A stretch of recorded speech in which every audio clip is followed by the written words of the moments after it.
Então hoje é 9 de janeiro de 2019 e vamos ler aqui uma mensagem do Frases, Dicas, Histórias Maravilhosas, número 11, de Orlando Nussey, intitulada A Fé que Cura. Uma mulher acometida de uma doença muito grave pediu ao seu médico que usasse de toda a sinceridade e dissesse quais eram suas chances de cura. O médico disse que suas possibilidades eram quase nulas, próximas a zero. Começou o seguinte diálogo entre ela e o médico: doutor, precisamos mensurar isto melhor. Em 100, qual é a minha chance? Nenhuma. Em 1000, qual é a minha chance? Nenhuma. Em 10.000, qual é a minha chance? Nenhuma. Em 100.000? Nenhuma. Em 1 milhão, qual é a minha chance? Bom, aí poderia ter uma. Então, doutor, pode me tratar, porque eu sou essa uma. Narra a história que a mulher realmente foi tratada e curada da enfermidade. Isto nos faz refletir se diante de situações graves em nossas vidas, estamos acreditando na solução, na cura, em nossa fé e no amor de Deus. E eu acrescentaria: ou estaremos acreditando mais na derrota, na perda, no prejuízo e na ineficiência? É até irônico quando a gente lê uma história dessa, a gente pensar na nossa própria vida, porque invariavelmente na maioria das vezes nós tomamos a posição contrária que essa mulher tomou. Alguém vai fazer um exame e o médico diz assim: olha, isso aqui está estranho. A gente já sai dali abatido como se tivesse levado um tiro na cabeça. O que quer dizer que algo é estranho? Não quer dizer nada, apenas que é estranho. Não está sendo lacrado ali uma divisão entre sua vida e a sua morte. Simplesmente tem algo estranho que pode ser tratado, pode ser que não seja tratado, pode ser que seja a solução de uma série de problemas, e pode até ser que seja o seu retorno para o mundo espiritual. Mesmo assim não será morte. Mas nós temos a péssima situação de sabermos que a psicologia nos diz que a nossa mente é quem comanda a nossa vida, e aí mandamos os comandos psíquicos totalmente invertidos, e aí tudo funciona errado. Basta ver um pesadelo, você acordar no meio da noite com um pesadelo, e na hora que você se acordar se refazendo do susto, você ouve um ruído na casa. O que acontece? Em vez da gente dizer, bom, eu vim de uma situação muito pior, que agora um barulhinho de nada vai me tirar do sério, só que aquele barulhinho de nada vai tirar o resto do seu sono o resto da noite. Mas por que isto? Simplesmente porque aquilo tomou um valor, tomou um volume na sua ideia, no seu pensamento, no seu psiquismo, muito maior do que deveria ser. E aí a gente se perde, ficamos perdidinhos por conta de um ruído, um barulho, por conta de um susto, por conta de uma ideia. Ah, eu não gosto de ver isto porque de noite eu sonho. Bom, você já sabe que é assim, então não veja. Ah, mas eu não resisto. Então esse é um problema. O problema não é do que você está vendo ou do que está sendo projetado. O problema é de você que se conhece e não se respeita. Nós não nos respeitamos como filhos de Deus. É irônico isso. Nós nos dizemos o tempo inteiro filhos dele, e quando nós dizemos que não acreditamos nele, na realidade o que a gente está dizendo: eu não acredito em mim mesmo, eu não acredito no que eu sou. Porque se eu acreditar no que eu sou, o mais elementar raciocínio me leva a acreditar em Deus. Porque eu não posso ser o que eu sou se eu não tiver sido feito. E se eu fui feito, não pode ser apenas um processo biológico.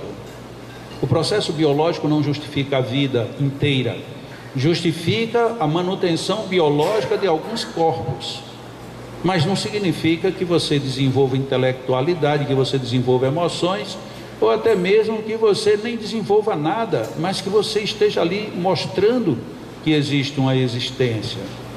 Todas as vezes que a gente começa a questionar muito, ou se fixar muito nas coisas negativas, na realidade nós estamos nos defrontando com os nossos próprios fantasmas. A gente fala tanto que tem medo de escuro, porque pode ser que apareça uma mão, mas você tem duas. Por que você não olha para a sua mão e não fica com medo? Ah, porque essa mão eu conheço. Tem certeza? Você sabe exatamente como é a projeção do seu polegar quando você põe ali em alguma máquina para identificar se você é você? Nem isso a gente sabe. A gente não sabe quantos cabelos tem, a gente não sabe quantas vezes respira, a gente não sabe quantos batimentos cardíacos a gente deu num dia ou numa hora. A gente tem aproximadamente, porque as máquinas dizem que as pulsações variam de X para X. Sim, e as suas variam de quanto? A gente não sabe, a gente não se conhece. Para você saber se você está bem, você precisa se olhar no espelho. Ou então alguém olhar para você e diz: ó, tem um pouquinho de pão aqui, que o bolo que você comeu, o chantilly. Alguém precisa dizer, porque às vezes nem isso a gente percebe. Teu cabelo está assanhado, você precisa passar um fio dental nos seus dentes. A gente não percebe nada do que nós somos fisicamente, mas nós nos percebemos psiquicamente. Quando eu estou com raiva, eu sei que eu estou com raiva. Quando eu estou alegre, eu sei que eu estou alegre, ainda que eu esteja circunspecto. Ontem mesmo eu vivi isso. Como eu estou escrevendo, e quando eu estou escrevendo eu fico muito centrado, muito focado. Posso até dizer, sou extremamente egoísta. Eu não participo da vida em casa. Eu me isolo, não é me isolar fisicamente, eu me isolo psiquicamente. E aí na hora do almoço estava eu, Lu e as crianças, e os meninos falaram alguma coisa e eu simplesmente não ouvi. Não ouvi porque estou fazendo errado, estou comendo e estava pensando no que eu ia escrever ainda. E aí eu vi quando o Lu disse assim: não fale agora que seu pai está circunspecto. Aí os meninos perguntaram: o que é isso? Aí ela foi explicar. Aí a Sofia olha para mim e disse: pai, o senhor está circunspecto ou o senhor está com raiva? Aí eu dei uma risada, porque eu não estava com raiva de absolutamente nada. Você está focado. Ou seja, eu sabia que eu estava focado, mas eu não sabia que as pessoas estavam me vendo eu como uma pessoa de raiva. Eu não estava com raiva, eu estava totalmente focado. Então eu sei o que era que eu estava vivendo, mas eu já não sei o que é que os outros estão vendo do que eu vivo. Então eu não posso valorizar ou desvalorizar mais ou menos o que de fato significa para a minha vida o quê? A minha família é muito importante. Naquele momento eu tive que dizer para mim mesmo: desliga o botão do livro e volta para o botão da família. E aí pronto, você desliga aquela sua conexão extremamente fechada, volta para o ambiente em que você está. Aí brincamos, e o negócio foi tão bom que de noite, fazia tempos que eu não fazia isso, principalmente desde que eu pego para escrever. Quando foi de noite que eu me deito, vieram os três meio de mansinho para saber se eu estava circunspecto ou não, e se jogaram os três sobre a cama comigo. E aí eu fingindo: estou sendo sufocado, socorro mamãe, venha me tirar aqui que eles estão me matando. Aquilo virou uma brincadeira que durou mais de 1 hora. Mas que coisa legal, de repente eu estava só circunspecto mesmo, mas o meu coração eu sabia que estava totalmente livre e solto. Foi ótimo porque eles me ajudaram a ajustar as realidades. O interessante é que quando é uma coisa boa, a gente precisa dessas coisas para interferir. Mas quando são as coisas ruins, a gente não precisa de nada, só da coisa. Você está conversando animadamente com uma pessoa, e de repente liga-se a televisão e aparece um crime. Você esquece até o que você estava falando. Você diz: nossa, mas esse Brasil está muito violento. O que será que agora vai acontecer? Aí um diz assim: eu acho que a gente tem que orar mais. Se oração resolvesse, não estava desse jeito. Ou seja, a gente já se arma na hora. A oração perde valor, perde força. Eu, por mim, eu não sei não, eu dava uma ordem para a polícia ir matar mesmo, porque vai fazer o que com esse povo? Não tem lugar onde colocar, a justiça solta. Ou seja, a gente esquece uma coisa boa, e aquela coisa ruim que entrou sem pedir licença, ela domina a nossa emoção, domina a nossa cabeça, domina a nossa conversa, domina tudo. Quem é que pode parar isso? Você. Olha, eu não gosto de falar sobre esse assunto. Há uns dias desses, estávamos ali tomando café numa quarta-feira pela manhã, e tia Elzaí, que é quem cuida, quem vive lá em cima com os idosos desde que minha mãe desencarnou, e tia Elzaí estava na mesa, e ela é sempre muito calada, e eu digo para ela que ela é a filósofa mais filósofa que eu conheço e que eu já conheci, porque ela não pergunta, não se intromete, não diz nada, ela fica calada. Quando vai fazer o prato dela, alguém diz: mas a senhora tem que colocar mais, a senhora está comendo muito pouco. A senhora aí, pronto. Ela não diz nada. Se ela vai comer ou se ela não vai comer é um problema. Quando ela termina, diz, mas a senhora comeu pouco, coma o resto. Pronto. Então ela não se azeda com nada.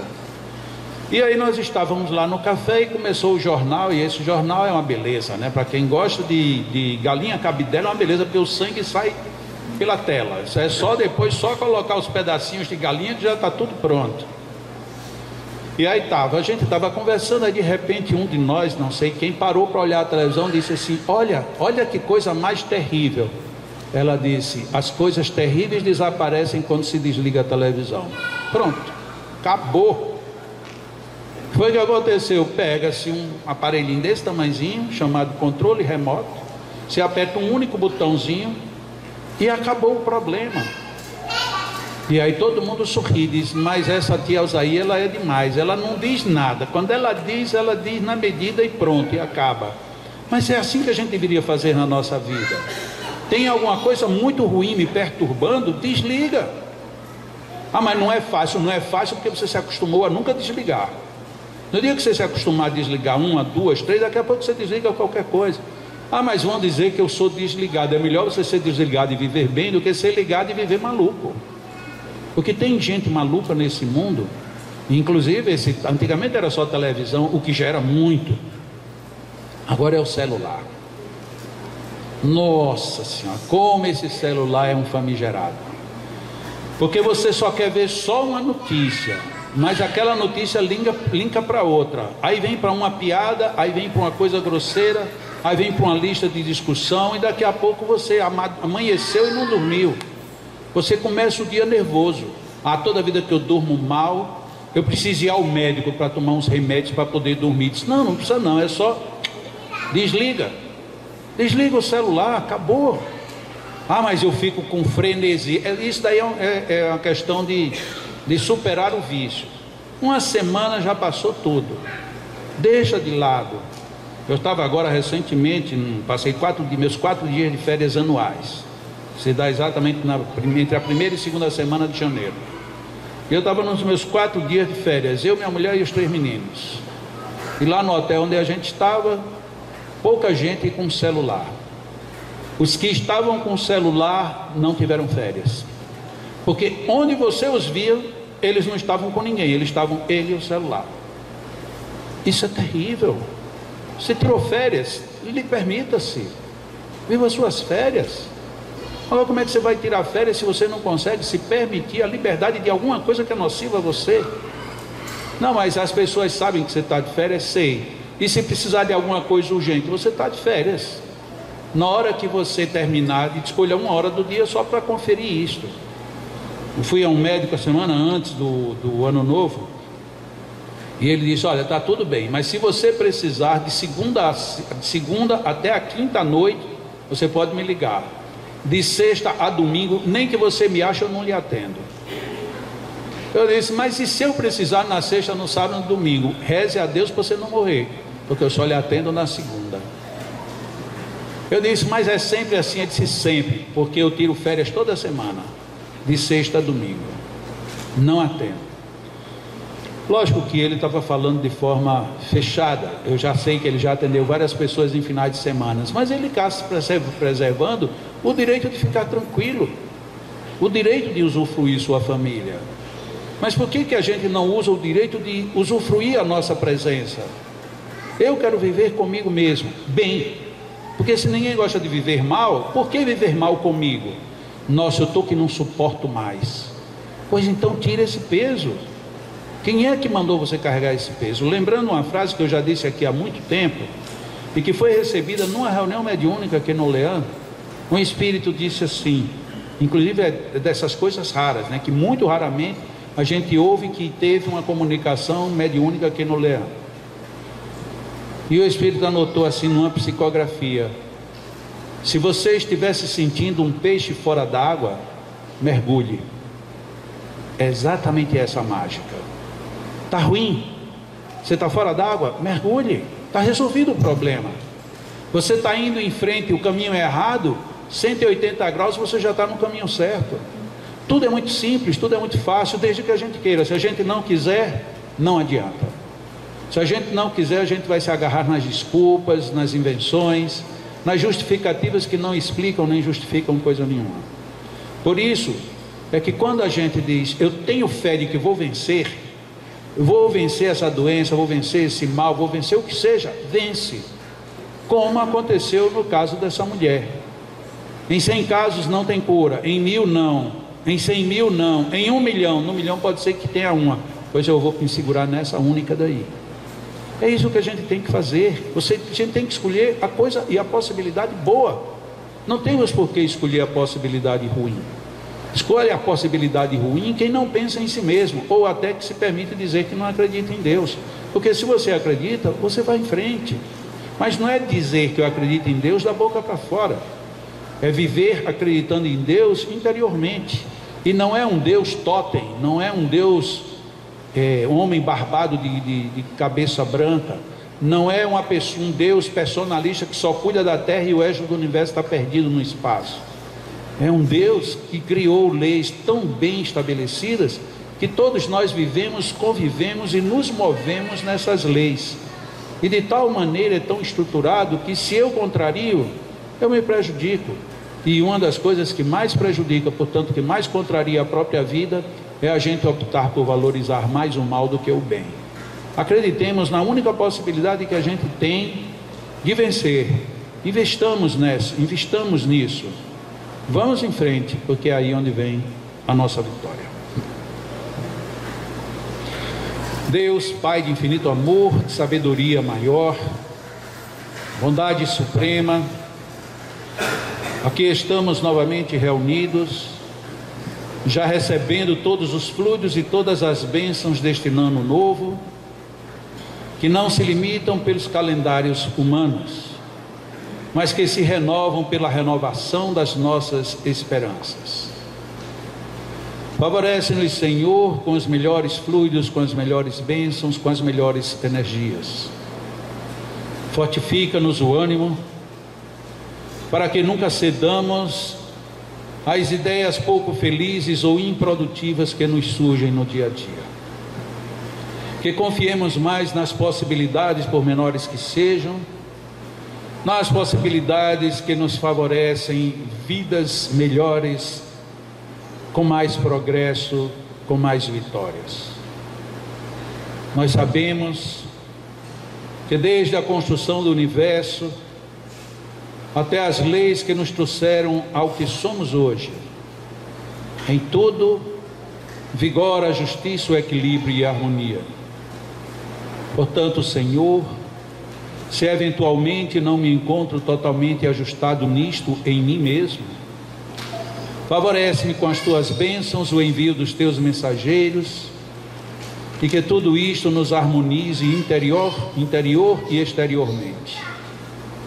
Sejamos nós os grandes construtores de nossas vidas, e como tais, já que nelas moraremos, que arquitetemos os melhores projetos e planos, realizemos tudo isso com bom controle, para que no final a nossa casa seja a casa ideal para o nosso desenvolvimento e progresso.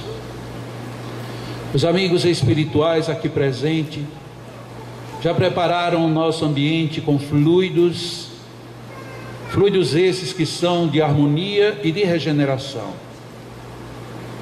E os nossos magnetizadores encarnados já também unem os seus fluidos a este amálgama de bênçãos, para que todos nós sejamos favorecidos por toda esta energia, por tudo isto que aqui acontece. Inspiremos, procurando absorver o melhor destas energias. Retenhamos um pouco e, ao expirarmos, expressemos a nossa gratidão a Deus. Inspiremos, como quem abre o coração e a mente para receber tudo isto. Retenhamos para ficar com todos os benefícios.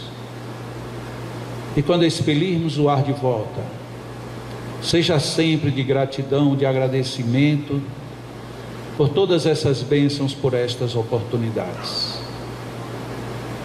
Inspiremos mais uma vez. Retenhamos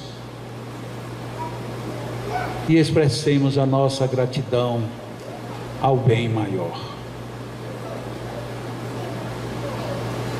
Deixemos-nos nos envolver por estas energias. Sintamos quanto de bem tudo isto nos envolve. Nossa mente se asserena, nosso pulso bate mais tranquilo, se absorvermos com o respeito e com a fé que devemos fazê-lo. Expressemos a nossa gratidão sob forma de oração interior, dizendo sempre ao Pai que somos muito agradecidos